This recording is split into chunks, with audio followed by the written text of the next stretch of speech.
Okay, hello everyone. Here I want to provide tutorial on how to show battery percentage on Samsung M35 device. Well, by viewing the battery percentage, you can better manage your device power consumption. It enables you to adjust settings or close up to conserve battery life when necessary. Okay, so let's go to the tutorial. To begin, access please the settings menu on your device. Okay, next, navigate to the battery option within the settings menu.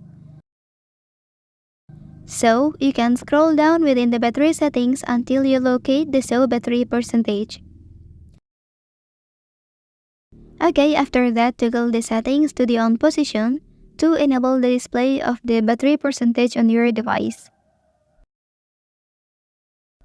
Okay, by following the steps, you have successfully activated the feature that shows the battery percentage on your device. And also, these settings provide you with a more precise indication of your device remaining battery life, allowing for better battery management and awareness of when a recharge may be necessary. Well, that's the tutorial on how to show battery percentage on Samsung M35 device. If you are helped by this video, don't forget to like and subscribe to get other information from this channel. Thank you.